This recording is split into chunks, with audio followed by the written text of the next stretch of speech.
Good morning. Today, we're focusing on a rapidly developing story in the Caribbean, where new satellite images reveal a major U.S. military buildup near Venezuela. This isn't routine. Naval and air power are massing at levels that have regional experts on edge. Officially, it's about counter-narcotics, but the scale and proximity suggest deeper strategic motives. Over the next few minutes, we'll break down 4 key facts. Media group, animated map highlighting war games in Caribbean, military exercise in progress at sea, soldiers planning operation with Mapa stock distribute.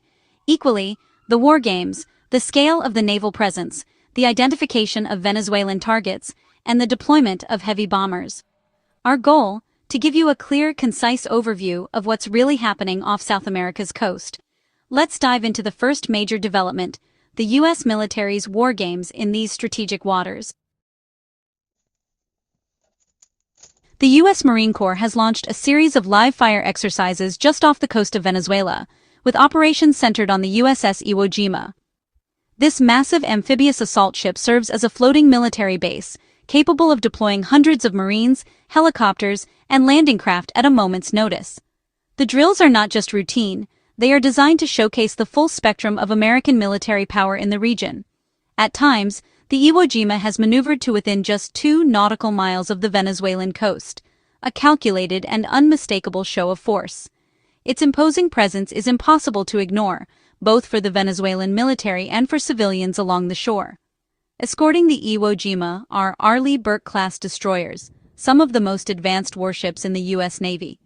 These ships are armed with Tomahawk cruise missiles, which can strike targets hundreds of miles inland with pinpoint accuracy, making them a formidable deterrent.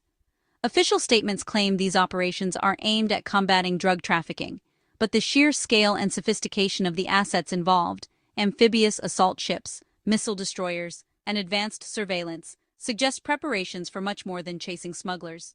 This raises a critical question. What message is the U.S. really sending with such a powerful display so close to Venezuelan shores? Is it deterrence, intimidation, or a signal of readiness for escalation? The exercises are a demonstration of combat readiness, signaling to Venezuela and the entire region that the U.S. military can project overwhelming force at a moment's notice. Every maneuver, every drill, is carefully choreographed to send a message of dominance and preparedness. For the Venezuelan military, watching these war games unfold just offshore is a psychological pressure tactic, forcing them to stay on high alert and stretching their resources thin as they monitor every move. The Iwo Jima's presence represents a direct amphibious threat, compelling Venezuela to reinforce and stretch its defenses along the entire coastline, never knowing if a real landing might follow the drills. Meanwhile, the destroyer's long-range missiles keep strategic targets at risk from international waters, maintaining constant pressure on Venezuelan command centers and infrastructure. This deployment also reassures U.S. allies like Colombia and Brazil, demonstrating America's commitment to regional security and its willingness to act decisively if needed. The official counter-narcotics narrative provides legal and diplomatic cover, but the scale and nature of the forces involved suggest a broader strategic play, one that goes far beyond drug interdiction. In summary, these war games are far more than simple drills. They are a calculated display of military might, a tool of psychological pressure, and a clear warning to the Maduro regime that the U.S. is watching, ready, and willing to act if provoked. The second key fact, one that's sending shockwaves through military and diplomatic circles alike, is that nearly 14% of the entire U.S. Navy is now concentrated in the Caribbean, a region that has rarely seen such a formidable American presence in modern times. This is unprecedented outside of declared war, signaling a major shift in strategic priorities and a level of commitment that few could have predicted just months ago. The most significant addition is the USS Gerald R. Ford, America's newest and most advanced aircraft carrier, representing the cutting edge of naval technology and power projection. Its arrival, along with its strike group, brings overwhelming air power and surveillance to the region, instantly changing the military balance in the Caribbean. Carrier strike groups are usually reserved for global hotspots. Redirecting one here is a clear message to Venezuela and the world that the U.S. is willing to escalate its presence to protect its interests. Analysts agree, this force is far beyond what's needed for counter-narcotics or anti-smuggling operations. It's a show of strength designed to deter not just local threats, but also any foreign intervention.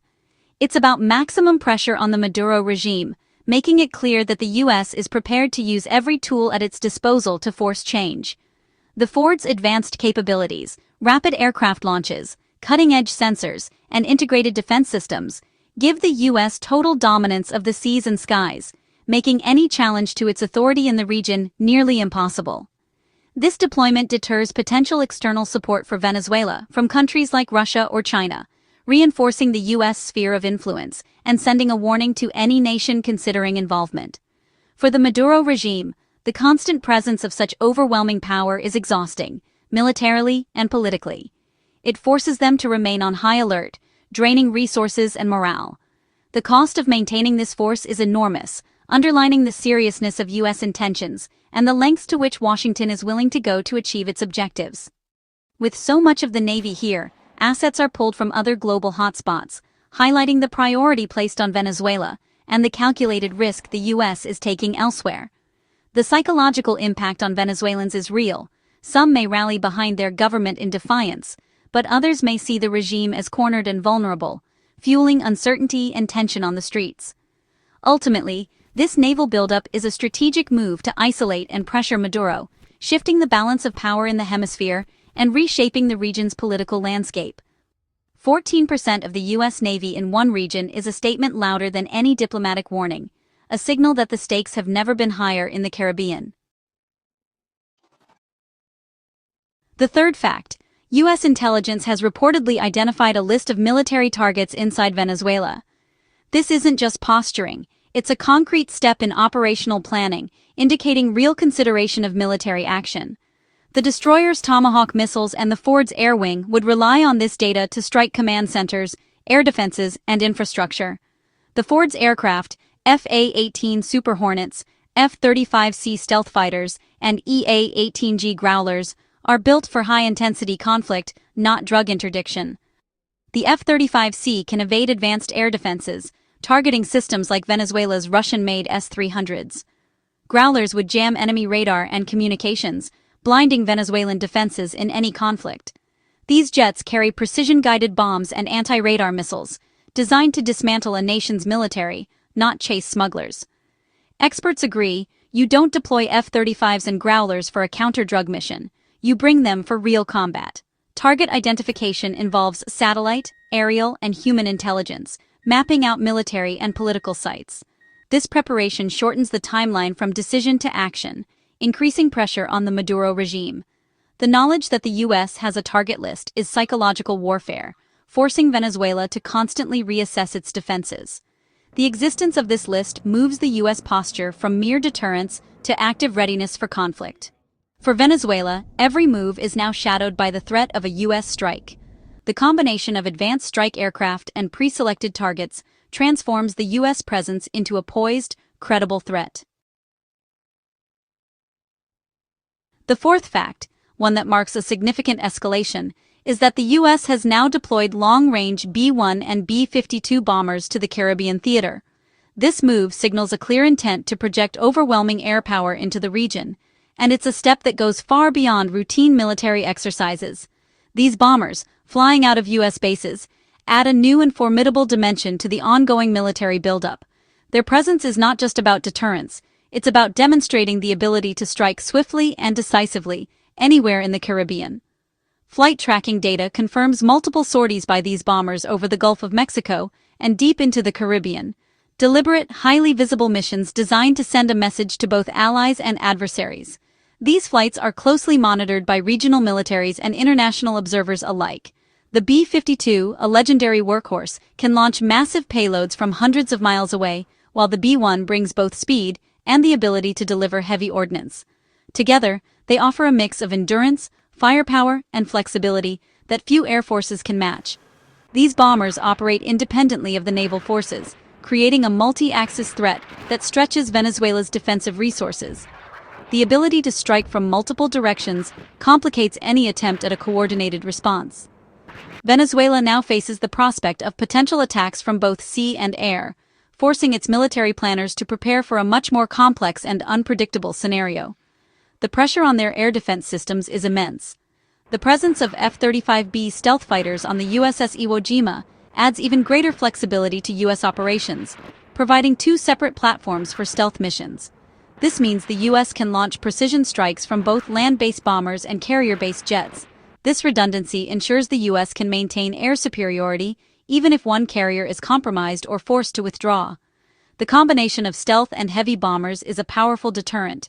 Some analysts interpret these bomber flights as a global signal of American power projection. But the regional focus is unmistakable. Venezuela is the immediate and primary target of this show of force. The repeated bomber missions serve several purposes. They normalize the presence of U.S. bombers in the region, provide invaluable training for flight crews, and help integrate complex air and naval operations for maximum effectiveness. Combined, these assets give the U.S. the ability to enforce a powerful air and sea blockade, effectively isolating Venezuela if the situation escalates further. The message is clear. The U.S. can control the skies and the seas. For the Venezuelan military, this is a direct and present threat, forcing them to prepare for a coordinated, multi-pronged attack that could come at any time, from any direction. The deployment of strategic bombers completes the picture. A 360-degree encirclement, combining naval, amphibious, carrier, and long-range air power into a single, overwhelming force. It's a full-spectrum show of force, leaving no doubt about U.S. resolve in the Caribbean, and sending a powerful warning to any nation considering challenging American interests in the region. To recap, the U.S. is conducting major war games near Venezuela, has concentrated 14% of its navy in the Caribbean, identified military targets, and deployed strategic bombers. This is a dynamic, escalating situation with far-reaching implications. While the official line is counter-narcotics, the evidence points to a broader strategy aimed at the Maduro regime. The coming weeks will be critical, with the risk of miscalculation or escalation ever present. Stay informed as this story develops. Understanding these moves is more important than ever. If you found this analysis helpful, subscribe for more in-depth coverage. We're committed to bringing you clear, factual insights on global events. Thanks for watching.